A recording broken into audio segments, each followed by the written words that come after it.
અને કોઈ આને લોકતંત્રની ખૂબસૂરત તસવીર કહી, અમે આને લોકતંત્રની શરમજનક તસવીર કહી રહ્યા છીએ। દેશમાં સાંસદો જ્યારે શપથ લઈ રહ્યા હતા ત્યારે એમણે માત્ર શપથ ન લીધા, એના પછી એમણે જય બોલાવવાનું શરૂ કર્યું। એટલે ઉદાહરણ તરીકે હૈદરાબાદથી એકદમ જબરદસ્ત રીતે ચૂંટાઈને આવેલા સાંસદ અસદુદ્દીન ઓવૈસી, અને અસદુદ્દીન ઓવૈસીએ જ્યારે પોતાની સાંસદ પદ માટે એમણે શપથ ગ્રહણ કર્યા ત્યારે છેલ્લે જ્યારે કે હું આ પદ ગ્રહણ કરું છું એના પછી એમણે કહ્યું જય ભીમ, પછી કહ્યું જય મીમ, ત્યાં સુધી બરાબર હતું। પછી એ છેલ્લે આગળ જતા બોલ્યા જય પેલેસ્ટીન। એ પેલેસ્ટીનની જય ભારતીય સંસદમાં બોલી રહ્યા છે।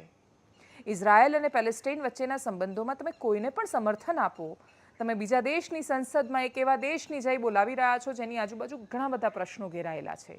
એ જય પેલેસ્ટીન પણ બોલ્યા, અલ્લાહુ અકબર પણ બોલ્યા, પણ વાત માત્ર આટલે સુધી સીમિત નહોતી। હોબાળો તો ત્યારે પણ થયો। બીજું સૌથી મહત્વની વાત, અસદુદ્દીન ઓવૈસી જ્યારે જય પેલેસ્ટીન બોલે છે ત્યારે દેશની સંસદમાં હોબાળો બિલકુલ નથી થતો, પણ ભારતીય જનતા પાર્ટીના એક સાંસદ ઊભા થયા અને એમણે હિન્દુ રાષ્ટ્રની જય કહ્યું। એ પણ એટલું જ ખોટું છે જેટલું જય પેલેસ્ટીન દેશની સંસદમાં બોલાયું। પણ જ્યારે હિન્દુ રાષ્ટ્રની જય બોલાયું ત્યારે દેશમાં હોબાળો થયો, સંસદમાં પ્રશ્નો ત્યાં પણ છે।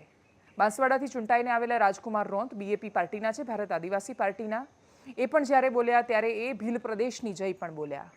આપણા દેશમાં જો ખરેખર રેફરન્ડમ કરાવવામાં આવે, જનમત લેવામાં આવે તો આપણા દેશના લોકો ભેગા થઈને આપણને વેચી નાખે, એ વાત નક્કી છે। અને એટલે જ કદાચ કાશ્મીર જેવા મુદ્દામાં જે તે સમયે સરકારોએ રેફરન્ડમ કરાવવાનો નિર્ણય નહોતો લીધો। આપણા દેશની આ દુર્ભાગ્યપૂર્ણ હકીકત છે। લાખો લોકોના જનસમર્થનથી આ નેતાઓ સંસદમાં પહોંચ્યા છે। એમની જવાબદારી, એમની નૈતિક ફરજ, એમનું કર્તવ્ય બને છે કે આ દેશના સામાન્ય મુદ્દાઓ પર સામાન્ય માણસો વિશે વાત કરે, મોટા મુદ્દાઓ પર મોટા નિર્ણયો કરે। પણ કોઈ ઈચ્છે છે જય પેલેસ્ટીન, કોઈ ઈચ્છે છે હિન્દુ રાષ્ટ્ર, તો કોઈ ઈચ્છે છે ભીલ પ્રદેશ। આ બધા જ સંઘર્ષો, એકબીજાની સામે ઊભી કરવામાં આવતી નફરત અથવા નફરતના પ્રત્યુત્તર તરીકે દેશની સંસદનો કરવામાં આવતો ઉપયોગ, જે લડાઈ સડક પર દેખાતી હતી અથવા જે લડાઈ ખાલી સોશિયલ મીડિયાની લાગતી હતી, હવે એ બધી તો દેશની સંસદમાં પહોંચી છે। કેમ કરીને વાતો કરીશું લોકતંત્રની? સાંભળીએ નેતાઓને જેમણે આજે શપથ લીધા છે વિચિત્ર નારા લગાવીને। मैं राजकुमार रोत जो लोकसभा का सदस्य निर्वाचित हुआ हूं, मैं संविधान, प्रकृति, पूर्वज एवं सत्यनिष्ठा की शपथ लेता हूं कि मैं विधि द्वारा स्थापित भारत के संविधान के प्रति सच्ची श्रद्धा एवं निष्ठा रखूंगा।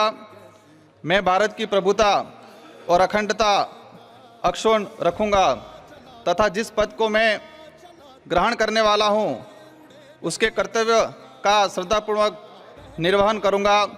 जय जोहार, जय भील प्रदेश, जय भीम, जय संविधान, जय आदिवासी।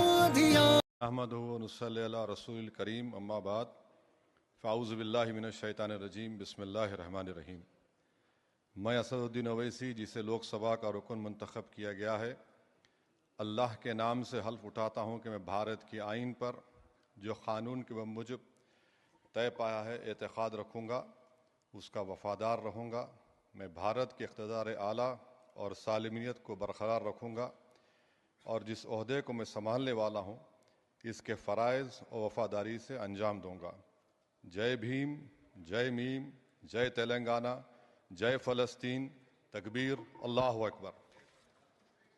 मैं छत्रपाल सिंह गंगवार जो लोकसभा का सदस्य निर्वाचित हुआ हूँ, ईश्वर की शपथ लेता हूँ, जय हिंदू राष्ट्र, जय भारत।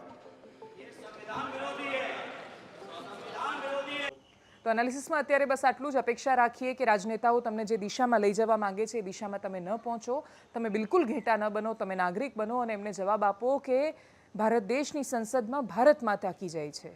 અને ભારત માતા અને ભારત એનો સંબંધ ખાલી કોઈ કહાનીઓ પૂરતો સીમિત નથી।